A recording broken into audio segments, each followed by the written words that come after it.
안녕하십니까. 이번 세션은 DNA 트랙의 첫 번째 세션인 편리한 세상입니다. 이 세션은 애트리 AI 실행 전략과 디지털 기술을 활용한 고객 경험 관리 두 가지 주제로 이루어져 있습니다. 첫 번째 발표인 애트리 실행 전략에 대해 애트리 이지영 본부장님의 발표를 듣겠습니다.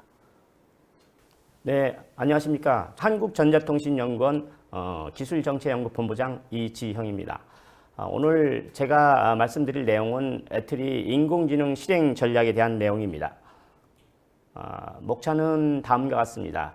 먼저 애트리 인공지능 실행 전략을 마련하게 된 배경이 된 국가 전략, 인공지능 국가 전략에 대해서 잠깐 말씀을 드린 다음에 그 다음에 이것을 이어받아서 애트리가 어떻게 대응을 어떻게 잘 실행을 했는지를 준비하는 과정에서 국가 전략 실행을 위한 애트리 대응 방안에 대해서 말씀을 드리도록 하겠습니다. 먼저 인공지능 국가 전략에 대한 내용입니다. 먼저 보시면 ICT 산업은 2001년 이후 연평균 9% 정도의 굉장히 고속 성장을 지속해 왔습니다. 결국 국내 GDP의 약 10% 정도를 차지하는 국가의 주력 산업으로 입지를 확보한 상태이고요.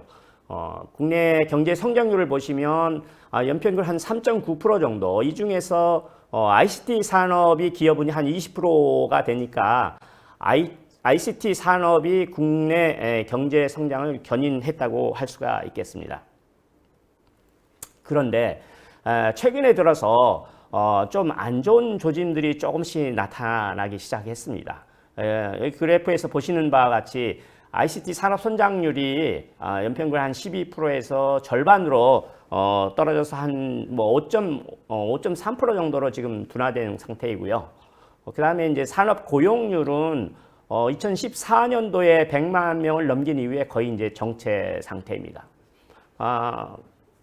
ICT 산업의 중소기업 수는 거의 정체 상태인 이런 상황을 보이고, 이 반면에 이제 중소기업의 매출액이 상당히 줄었습니다. 이 얘기는 뭐냐면, ICT 산업의 중소기업이 상당히 이제 영세화되고 있다는 의미를 의미합니다. 이런 이제 문제들이 어떻게 이제 이런 문제들을 풀기 위해서 어떻게 해야 될까?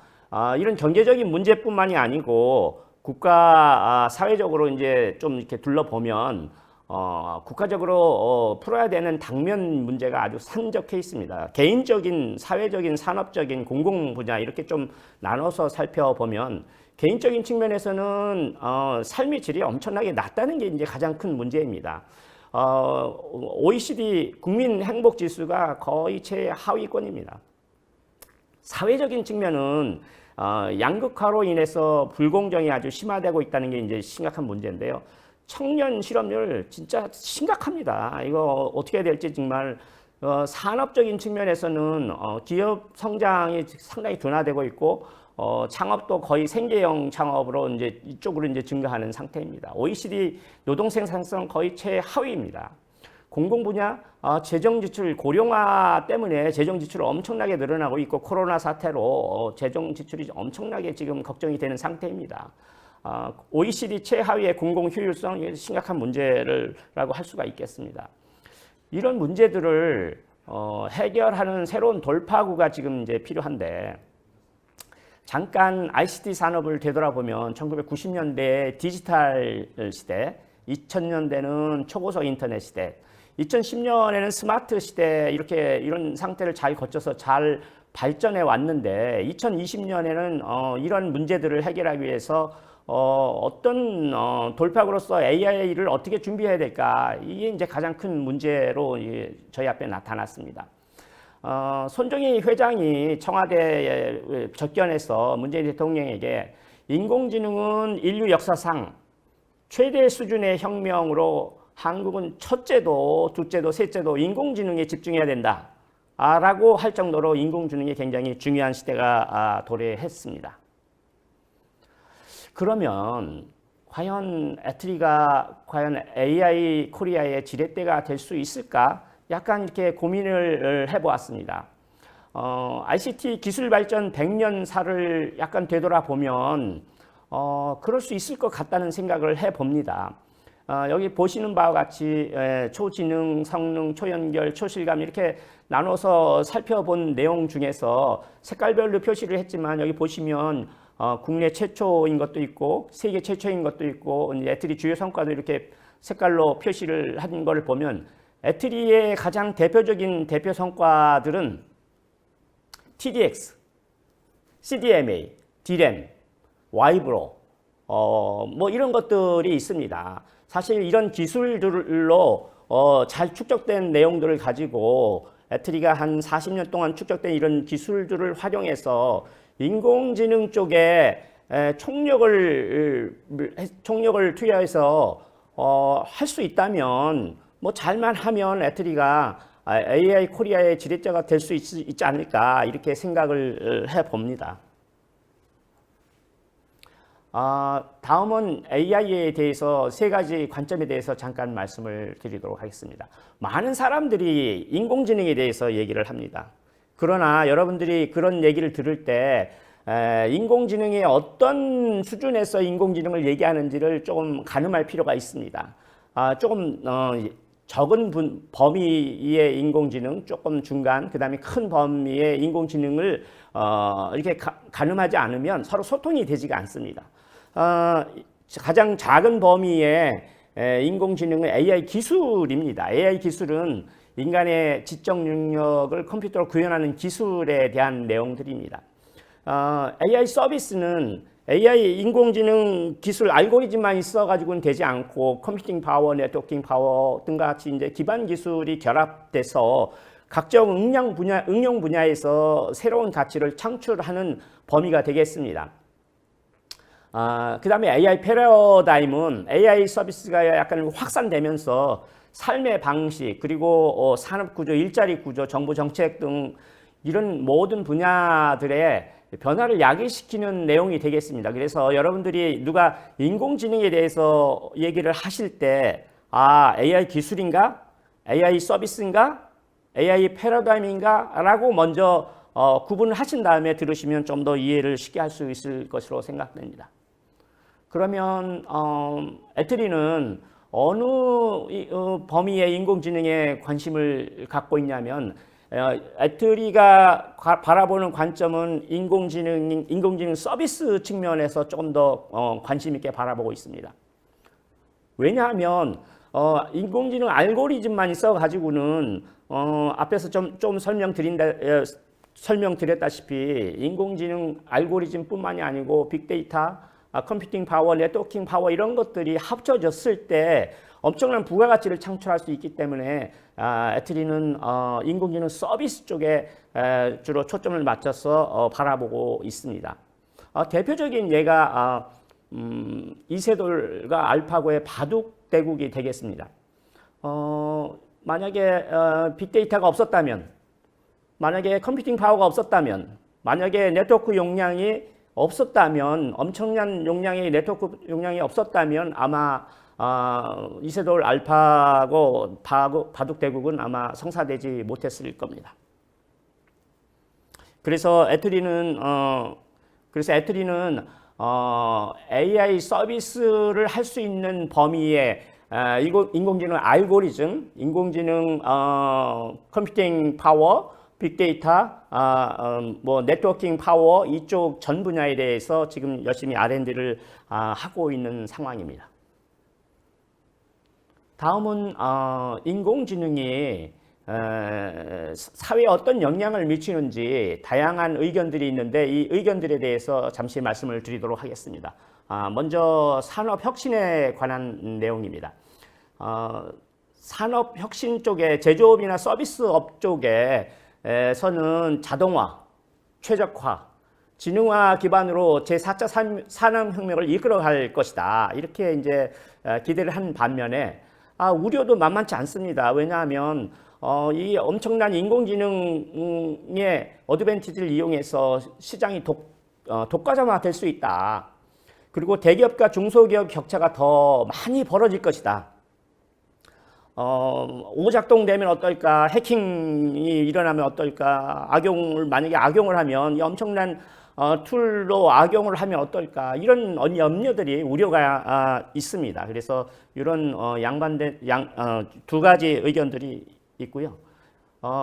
가장 심각한 우려를 하고 있는 부분은 일자리입니다.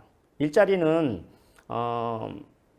물론 긍정적으로 바라보는 측면도 있고 부정적으로 바라보는 그룹들이 있습니다. 긍정적인으로 바라보는 그룹들은 대개 R&D 기관, 기업, 컨설턴트 뭐 이런 쪽에서는 약간 긍정적으로 바라보고 사회적인 영향까지 다 포함해서 항상 걱정을 하는 경제학자들은 상당히 부정적입니다.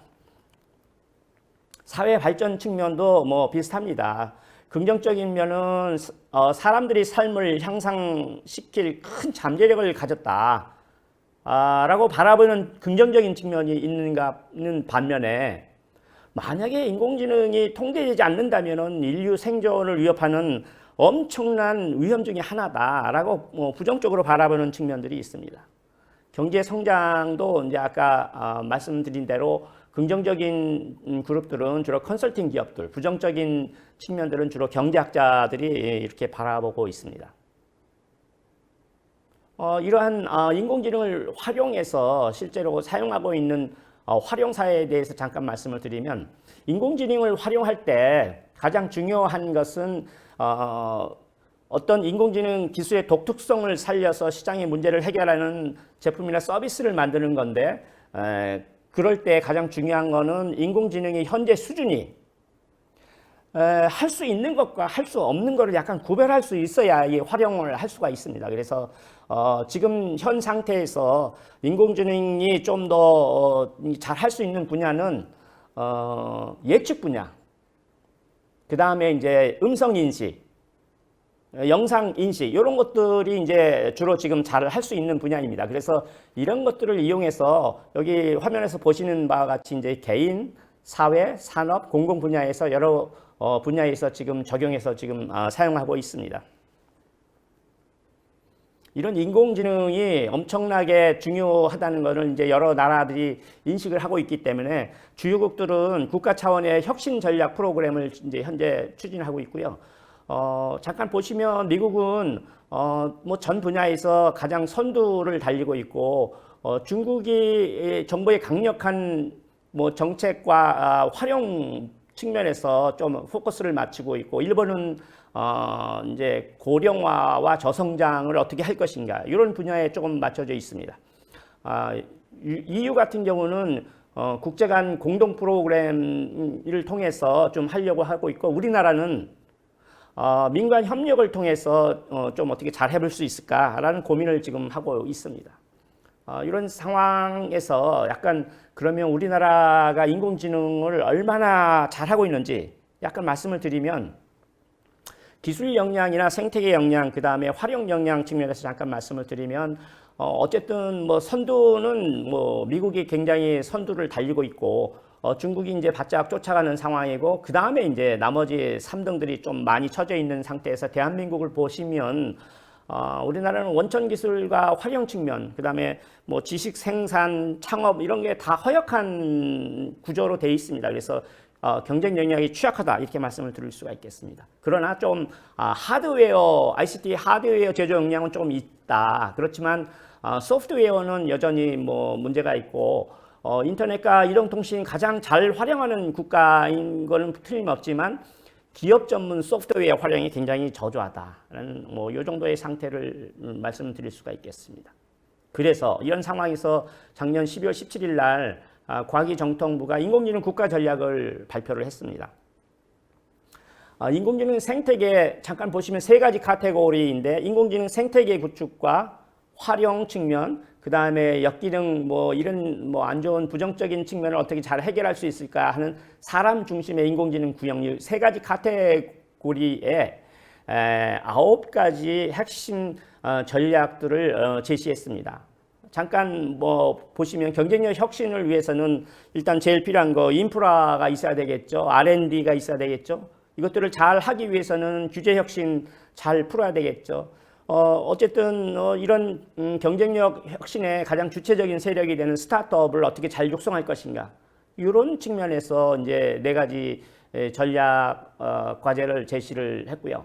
그 다음에 이제 활용 측면에서는 활용에서 가장 중요한 인재들을 어떻게 육성할 것인가, 그 다음에 전 산업에 AI를 어떻게 도입할 것인가, X 플러스 AI 도입 전략, 뭐 이런 것들이 되겠죠. 활용 측면에서 우리나라에서 전자정부가 굉장히 뭐 잘하고 있기 때문에 인공지능 이용해서 디지털 정부를 어떻게 잘할 것인가, 이런 측면도 이제 하나를 더 이제 집어넣었고요. 그 다음에 보시면 인공지능에서 가장 우려를 하고 있는 일자리 문제는 어떻게 안전망을 구축할 것인가. 만약에 인공지능 역기능들이 작동이 되면 안 되기 때문에 이것들을 어떻게 잘 방지를 할 수 있을까, 이런 9가지를 핵심 주제를 가지고 2030년에 디지털 경쟁력 세계 3위, 경제적 효과 455조, 삶의 질 10위권으로 오르겠다는 것을 정부가 제시를 하고 있습니다. 그래서 애트리는 이런 것들을 어떻게 잘 실행을 하기 위해서 준비를 하고 있는지에 대해서 이제 그 다음부터 조금 말씀을 드리도록 하겠습니다. 잠깐 작년 6월쯤에 애트리는 애트리 혁신 방안을 마련을 했습니다. 이 과정에서 애트리의 비전을 좀 바꿨습니다. 국가진흥화 종합연구기관이라고 비전을 바꾼 다음에 애트리가 나아가는 방향성을 확 바꿨습니다. 국가정보화에서 국가진흥화로 이제 바꿔서 진흥화의 핵심은 인공지능과 데이터, 그리고 이런 진흥화 혁명을 상징하는 기술 진화의 패러다임을 추진하겠다. 따라서 이런 것들을 위해서 국가적 정책 사업으로 대대적으로 추진을 지금 하고 있는 상황입니다. 추진 경과를 잠깐 말씀드리면, 조금 아까 말씀드린 대로 2019년 6월 달에 저희가 애트리 탈바꿈 계획을 하면서 비전을 바꾸고 일단 조직 개편도 이 전환 계획에 맞춰서 인공지능 연구소와 진흥화 융합 연구소 뭐 이렇게 조금 바꿨습니다. 그래서 이것들을 통해서 이제 저희가 탈바꿈 계획을 마련을 했고요. 11월 달에는 R&R을 확정을 했습니다. 그 이후에 이러한 것들을 위해서 이제 실행하는 방안으로서 4가지 정도를 준비를 했는데, 그 첫 번째가 애트리 인공지능 실행 전략입니다. 애트리가 인공지능 종합 연구기관이라고 했는데, 그러면 나가야 될 지향점이 어디일까에 대한 어떻게 보면 청사진이라고 할 수 있겠습니다. 그래서 오늘 제가 이제 요거에 대해서 주로 말씀을 드리는 거고, 이런 실행 전략을 구체적으로 기술적으로 어떻게 전개시킬까가 이제 기술 발전 지도 2035입니다. 그래서 요거는 기술적인 내용들로 이제 주로 이제 마련되어 있고요. 이것들을 통해서 저희가 이제 그 과제를 기획을 하고 기획한 과제들을 애트리 전주기 관리 체제라고 해서 피어 리뷰와 엄청난 경쟁을 통해서 제대로 된 과제를 좀 마련해 보자는 게 이제 저희가 이제 4가지 정도를 준비하게 되었습니다. 이외에도 사실은 인공지능 아카데미가 있어서 지금 현재 하고 있는데, 그 부분은 조금 뒤에서 설명을 드리도록 하겠습니다.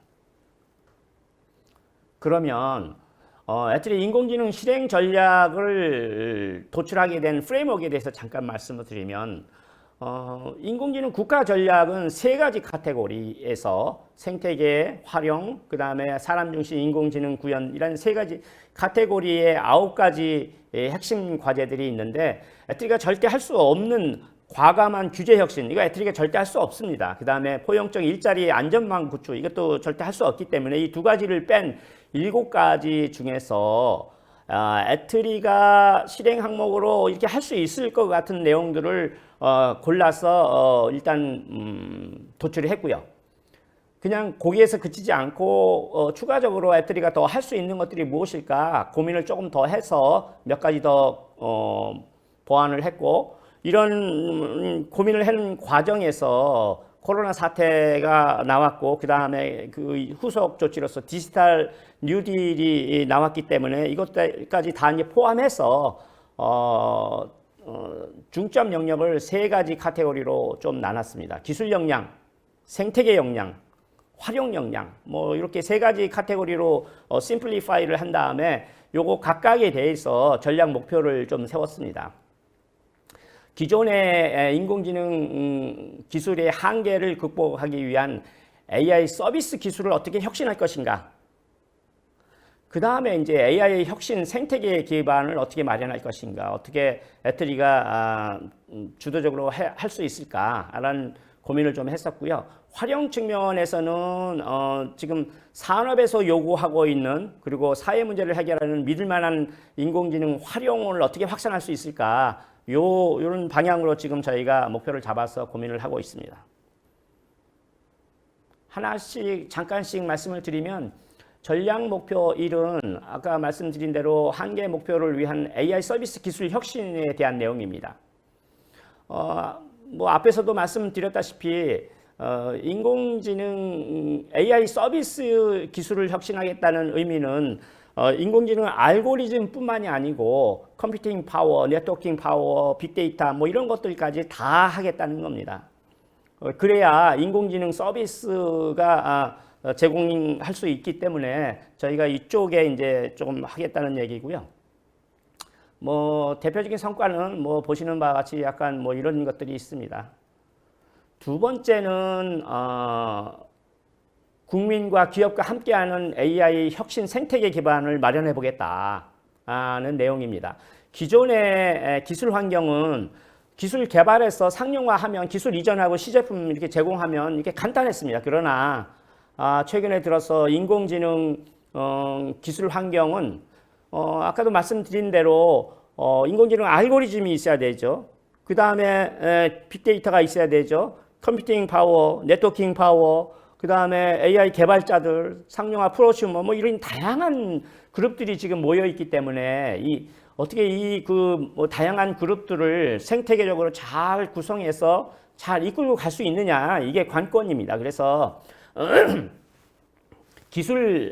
인공지능 기술 생태계 측면에서는 R&D를 통해서 애트리가 생태계를 주도를 하겠다는 거고, 학계와 민간하고 해외기관 뭐 여러 이렇게 잘 생태계를 조성해서 주도적으로 나가겠다는 거고, 이걸 좀 발전시키는 AI 서비스 생태계는 애트리가 R&D에만 그치지 않고 B-R&D까지도 조금 신경을 써서 AI 플랫폼, 그 다음에 인재 양성, 협력 파트너 이런 거까지 좀 고민을 해서 AI 서비스를 구현할 수 있는 기술 확산을 기여를 하겠다. 이것들을 좀 더 발전시키면 국가지능화 생태계를 저희가 좀 주도적으로 나가게 보겠다. 패러다임을 전환하는데 앞장서 보겠다라는 말씀을 드릴 수가 있겠습니다. 이런 것들을 하기 위해서 저희가 이제 가지고 있는 보유 역량들은 몇 가지가 있지만 요거는 그냥 보시면 되겠습니다. 그 다음에 이제 산업에서 요구하는, 특히 이제 사회 문제를 해결하는, 공공 분야 사회 문제를 해결하는 AI의 활용을 확산하는 것이 이제 저희의 전략 목표 3이 되겠습니다. 사실 국가지능화는 아까도 말씀드린 대로 AI 알고리즘하고 빅데이터, 컴퓨팅 파워, 네트워킹 파워 이런 것들이 융합한 초지능, 초성능, 초연결, 초실감이라는 이 뿌리 근간을 근간으로 해서 이렇게 좀 발전되면 여기서 보시는 바와 같이 여러 가지 도메인에서 제조나 도시, 의료, 안전, 국방 뭐 이런 도메인별로 당면한 문제들이 있는데, 이 문제들을 어떻게 잘 해결해서 꽃을 피울 것인가, 그 뒤 위에 있는 것들은 이제 그것이 이제 서비스나 뭐 이런 것들이 되겠습니다. 그래서 새로운 산업을 창출하는데 기여하는 것이 이제 저희가 3번째 목표가 되겠습니다.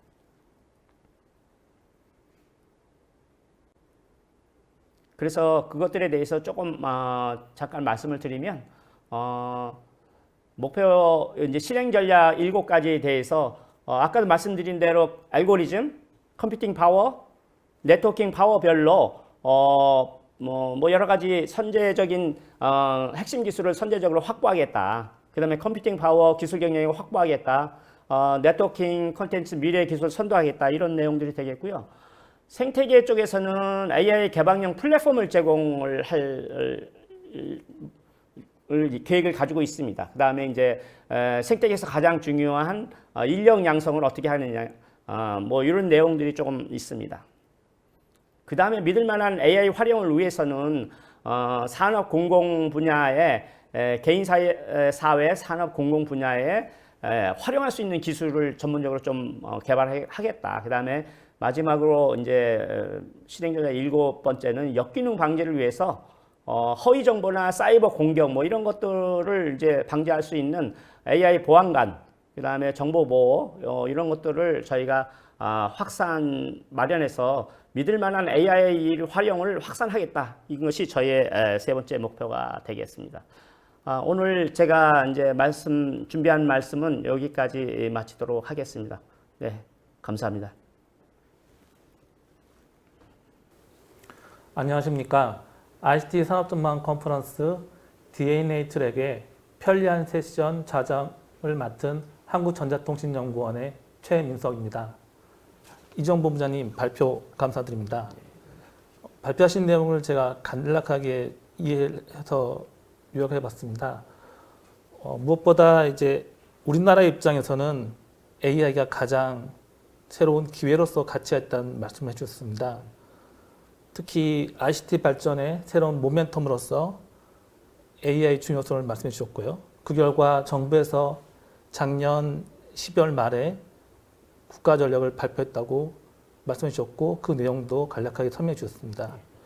거기에 맞춰서 ICT의 대표 기관인 한국전자통신연구원에서 추진할 여러 가지 실행 전략을 또 상세히 설명해 주신 것 같습니다. 실행 전략이 R&D뿐만 아니라 플랫폼, 인재 양성, 또 공공사의 기여, 또 산업 혁신 여러 부분을 다 포괄하는 굉장히 중요한 정책 전략을 추진하신다는 것을 설명해 주셨습니다. 네, 그리고 이 세션이 편리한 세상인 만큼 최근 부상하고 있는 비대면 산업의 성장, 그리고 개인으로서의 어떤 포용의 가치, 그리고 지속 가능한 사회, 또 혁신 산업, 또 공공안전 여러 부분을 포괄해서 설명해 주셨습니다. 워낙 국가부터 전자통신연구원의 전략까지 상세히 설명해 주셔서 질문은 간단하게 드리겠습니다. 지금까지 설명해 주신 내용에 더불어서 가장 최근에 한국전자통신연구원에서 중점적으로 추진하고 있는 이 AI 실행 전략의 내용을 간단하게 설명해 주시면 감사하겠습니다. 예. 한국전자통신연구원은 기본적으로 R&D를 하는 기관이기 때문에 인공지능 R&D는 기본적으로 지금도 계속 하고 있는 상황이고요. 새롭게 중점적으로 조금 이렇게 하고 있는 사항은 인공지능 아카데미에 대한 사항입니다.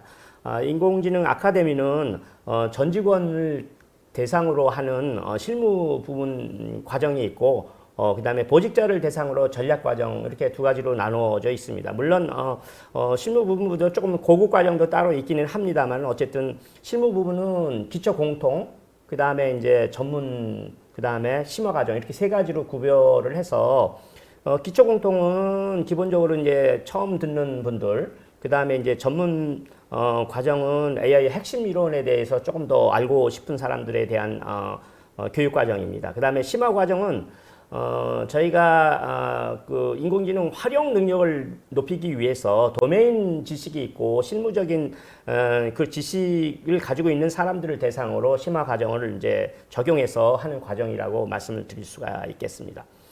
그래서 저희가 이제 한국전자통신연구원에서는 3년 동안 한 1000명 정도를 육성할 계획을 가지고 있고요. 이 중에서 한 100명 정도는 전문 강사로 육성을 해서 실제로 상당한 애로사항이 있는 문제를 해결할 수 있는 컨설팅을 할 수 있는 정도의 역량이 있는 분들을 육성을 할 계획을 가지고 있습니다. 그래서 한국전자통신연구원에서 먼저 올해 성공적으로 잘 정착이 되면 내년 정도는 뭐 이렇게 좀 확장해서 대덕 연구단지를 중심으로 출연연들에 좀 이렇게 확대를 하고 여기서 좀 더 성공적으로 잘 정착이 되면 지자체나 지역 사회까지 이제 확대를 해서 인공지능 아카데미를 운영을 할 계획을 가지고 있고요. 현재 실제로 인공지능 아카데미는 현재 운영을 하고 있는 상태입니다. 그래서 잘 돼서 한국의 지역 사회에 인공지능의 가장 중요한 핵심 인재들을 한국전자통신연구원이 잘 이렇게 이끌어 갈 수 있도록 저희가 노력을 좀 해보도록 하겠습니다. 네, 감사합니다. 아마도 이 AI 시대가 이제 막 개막하는 시점에 인재가 가장 중요하다는 측면에서 한국전자통신연구원에서 이제 자체 인력의 교육도 실시하고 그 인력이 성장해서 국가에 기여할 수 있는 형태로 준비하고 있는 것 같습니다. 가장 중요한 일을 지금 설명해 주신 것 같고요. 발표와 함께 답변을 해주셔서 정말 감사드립니다. 네, 예, 감사합니다. 감사합니다.